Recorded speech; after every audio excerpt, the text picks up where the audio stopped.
고월의 장전 시작입니다. 뉴욕 증시는 노동절로 휴장했고 지난 밤 동안 큰 이슈가 나오지는 않았습니다.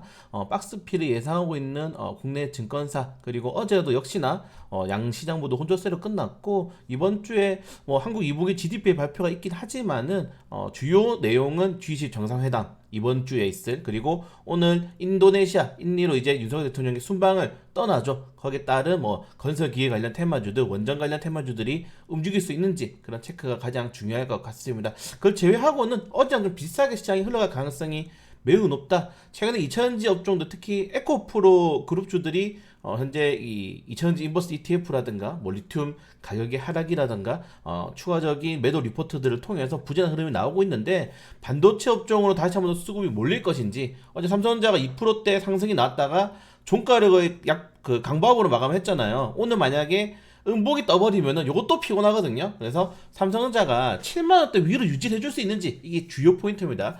해줄 수 있는지 그게 아니면은 또다시 다른 업종들이 또 치고 올라올 수 있는지 최근에는 로봇, 조선 이런 우리가 흔히 말하는 말도 안 되는 밈 주식, 스캠 주식, 테마 주식보다는 오히려 좀 재료가 있고 이런 대기업과 협업을 하고 있고 실질적으로 실적이 연동을 줄 수 있는 이런 업종들이 많이 움직이기 때문에 관련 테마주를 잘 찾는 게 중요하다. 그래서 제가 이게 정부 부처 일정 계속 말씀드리잖아요. 그래서 오늘 이제 제가 관심 종목 올려드린 것도 이 다 정부 부처 일정에 따른 내용이기 때문에 관심 종목들 좀 체크해 주시는 게 좋을 것 같다. 어제도 하나오천이 좀 많이 올랐죠.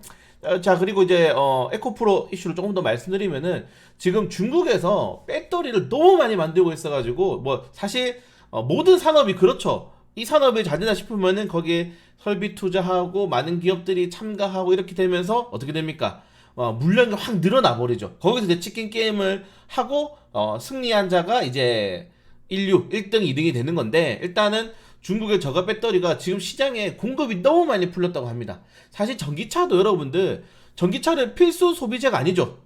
네, 전기차는 필수 소비재가 아닙니다. 왜냐하면 내연기관차보다 비싸요. 정부의 보조금이 나오지 않는다면은 전기차를 굳이 선택할 필요가 없단 말이에요. 물론 여기 보조금도 주고 하니까 이제 사람들이 사는 건데 지금 여기에 이제 중국산 이 저가 배터리의 공급량이 엄청나게 많이 지금 남아 돌고 있다고 합니다. 이게 시장이 한번 풀리겠죠. 그럼 좋든 싫든 물론 우리나라 3원계 배터리 기술력이 좋지만은 전부 3원계 배터리만 쓸 수 없단 말이에요. 이 저가 전원수가 분명히 필요하기 때문에 그래서 이 중국산 배터리가 남아 돌면서 단기적으로 좀 배터리 가격이 떨어질 가능성도 있다라고 지금 이야기를 하고 있습니다. 물론 이런 것들은 이 모든 산업에 이제 진행되는 거고 최근에는 2차전지 전기차 산업으로 이런 것들이 좀 주목도가 높아지고 있기 때문에 중국산 저가 배터리 수급이 어느 정도까지 좀 국내 증시에 영향을 미칠 수 있는지 확인해 볼 필요가 있을 것 같고요. 자, 그리고 좀 재밌는 뉴스가 있는데 최근에 제조업 편중 고령화가 판박이 한국 이대로 독일처럼 역성장 터널이 된다라고 지금 이야기하고 있어요. 지금 독일이 아시겠지만 한 5년 전만 하더라도 그냥 G20에서 입김이 제일 센 나라가 독일이 었어요. 독일이 이제 탈원전 하자 그래가지고 다른 국가도 막 탈원전하고 그랬는데 사실 여러분들 유럽의 이 GDP는 뻥튀기가 돼 있습니다. 유럽은 러시아에서 천연가스랑 다른 원자재 엄청 싸게 구해오잖아요. 근데 지금 러시아 우크라이나 전쟁 터진 다음에 독일이 여기서 나가리가 돼버린 겁니다. 왜냐? 독일이 우리나라랑 비슷하거든. 제조업 국가의 비중이 굉장히 높고 노령화도 빨리 오는데 중요한 거는 중국의 수출 의존도가 굉장히 높다는 겁니다. 중국에 뭘 팔았습니까? 벤츠 엄청나게 팔았잖아요. 중국에 독일이 자동차 강국이지 않습니까? 근데 지금은 비아디라든가 테슬라 전기차로 완전히 전환이 돼버리니까 벤츠가 예전처럼 안 팔려. 근데 그렇다고 지금 독일이 이제 그래도 선진국이라고 해놓았던 이 임금 고임금 그리고 노동 생산력이 그렇게 높지가 않죠. 우리나라랑 비슷합니다. 그리고 가장 중요한 거는 탈원전 했어요. 탈원전 한 거. 이게 가장 독일 증기에 가장 크게 영향을 미쳤고 다만 우리나라랑 다른 게 뭐냐면은 독일은 메르켈 총리 때 미국이랑 척을 졌습니다. 노드스트림 1 미국이 하지 마라 그랬는데 독일이 했고 노드스트림 2 미국이 하지 마라 그랬는데 메르켈 총리가 밀어붙이면서 그때부터 미국이 독일 죽이게 들어갔어요. 엄청나게 독일에 규제를 했죠. 그리고 전쟁 터지니까 독일이 나가게 간 겁니다. 이래서 에너지 자립도가 중요한 겁니다. 우리나라 지금 탈원전까지 똑같이 했는데 다행히 반미를 안 해가지고 그나마 지금 살아있는 거예요. 만약에 지금 우리나라가 반미해가지고 중국이랑 싸잡혀가지고 규제 먹어봤으면 우리나라는 마이너스 30%예요. 30%. 그래서 독일을 보면은 참 우리가 이제 타산지석을 삼을 게 많은데 그대로 따라가고 있는 게 아쉽습니다. 일본도 우리가 삼을 수 있었고 중국도 그대로 좀 따라가고 있고. 그래서 어떤 게 정말 국익을 위한 건지 좀 정치인들 잘 판단해야 되는데 아쉽다. 자, 아무튼 독일처럼 이렇게 망가지지 않기 위해서는 미국을 꽉 잡아야 된다. 그리고 원전 빨리 재가동해야 되고 에너지 자립도 높여야 된다. 독일이 이렇게 망할 줄 누가 알았겠습니까? 5년 전만 하더라도. 네, 그래서 이런 내용들 있고요. 자, 그리고 중요한 거는 오늘 뭐 주 내용이지만은 골드만삭스, 모건 스탠리, 뱅크 오브 아메리카 이런 월가의 주요 언론들이 지금 증시가 골디락스 존에 들어갔다. 계속 올해 신고점 갈 것 이런 말을 하고 있어요. 불안하게 연착륙했다 이미. 그래서 하반기에 증시에 대한 기대감들이 굉장히 높아지고 있는 상황이죠. 물론 우리나라 같은 경우에는 여전히 높은 미국 국채금리 그리고 미국의 달러 최근에 국제유가도 오르고 있죠. 이렇게 우리가 흔히 말하는 삼고에 조금 부담감을 느끼고 있는데 미국이 어느 정도까지 경제 회복을 빠르게 하면서 다른 나라로 영향을 미칠 수 있을 건지 확인할 좀 필요가 있을 것 같습니다. 네, 그걸 제외하고는 뭐 미국의 내년 초에는 경제 침체가 된다. 사실은 안 나올 수가 없는 게 지금 5%대 여러분들 고금리를 2년 동안 유지하면은 못 버텨요 어느 나라도. 근데 지금 물가가 3%대인데 금리가 5%면은 지금 벌써 계율이 높죠. 물론 실존금리랑 좀 차이는 얼마 없지만은 그렇기 때문에 내년에 경제 침체가 살짝 올 때 뭐라 하면 되냐? 금리 인하를 하면 됩니다. 이게 가장 베스트 시나리오죠. 그래서 미국이 지금 베스트 시나리오로 가고 있다. 이렇게 생각하시면 될 것 같고 그리고 러시아 푸틴과 터키 에르도안 대통령이 이제 정상회담 하는데 이제 여기서 이야기했죠. 우리 모든 요구사항을 이행해야 된다. 근데 가장 중요한 게 뭐냐면은 이 금융제재를 완화해야 된다는 겁니다.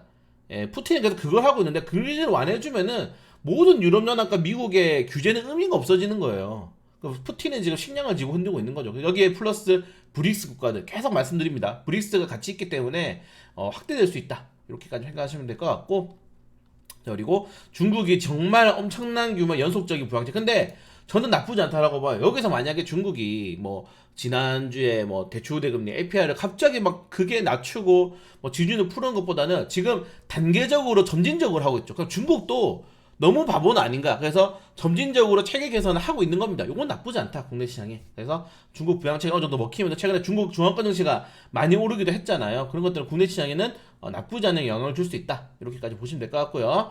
중요한 이슈입니다. 이번에 아세안 G20 회의를 통해서 어떤 좀 가져올 것을 가져올 것인지 가장 중요하다는 점 용도까지만 확인하시면 될 것 같습니다. 자, 그리고 이제 전기차가 지금 계속적으로 지금 판매돼서 줄어들고 있죠. 네, 줄어들 수밖에 없는 게 어떻게 되겠습니까?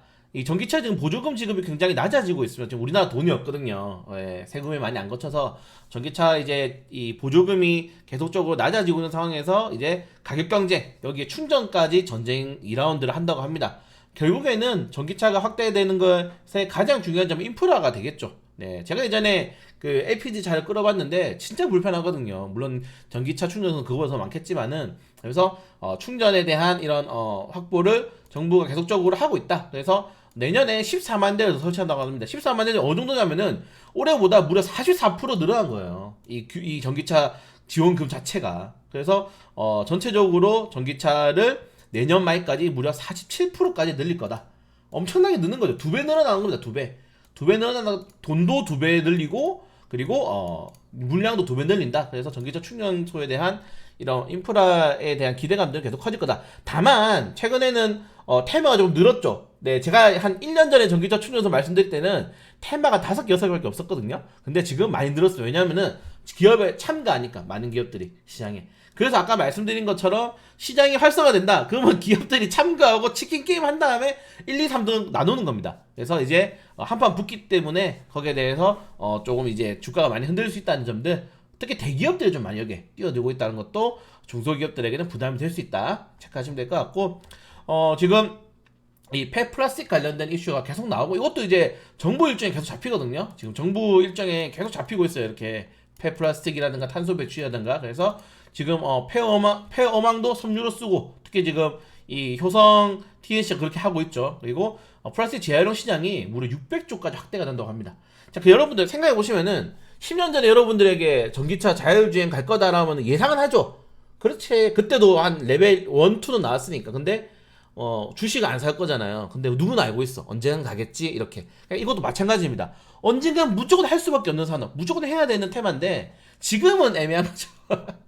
지금 애매하다. 그래서 체크만 하고 있자. 이 종목은 자 페프라스에 딱 이슈 나왔다. 그러면 무조건 세린 BNG 그리고 효성 TNC가 봅니다. 효성대가 너무 높아서 이거는 이제 못 사고 삼양사 요거 괜찮거든요. 삼양사라든가 세린 BNG만 보면 된다. 그래서 요거는 대형주, 약간 중소형주 좋아하시는 분들은 세린 BNG가 무조건 대장입니다. 페프라스틱은. 그래서 페프라스틱 관련된 이슈를 체크하시면 될 것 같다. 이렇게 생각하시면 될 것 같고요. 오늘은 뭐 개별적인 종목도 오늘은 뭐 좋은 종목들이 많더라고요. 그래서 개별적으로 긍정적인 이슈들 많이 가져. 삼성전자가 추가적인 감산한다고 하네요. 그리고 뭐 개별적인 이슈도 하나 체크하시면 될 것 같고 오늘 일정은 뭐 순방해서 여기서 이제 만나서 이제 뭔가를 해야죠. 오늘은 이제 출국하는 날이기 때문에 추가적으로 내일 추가적인 이슈 나오면은 좀 확인해 볼 필요가 있을 것 같습니다. 네, 그걸 제외하고는 어제랑 비슷하게 삼성전자의 흐름에 따라서 시장이 갈릴 거다. 네, 월가가 지금 강세가 확신하는데 우리나라는 그렇지 않다. 약간 꼬았죠. 우리나라는 그렇지 않다. 그래서 삼성전자가 7만원 위로 올라갈 것이냐, 아니면 조정이 나오면 또 테마주 한번 돌 것이냐, 그리고 이차전지 언제 올라갈 것이냐, 오늘 주요 포인트 3가지 체크하면서 오늘도 단타를 쳐보도록 하겠습니다.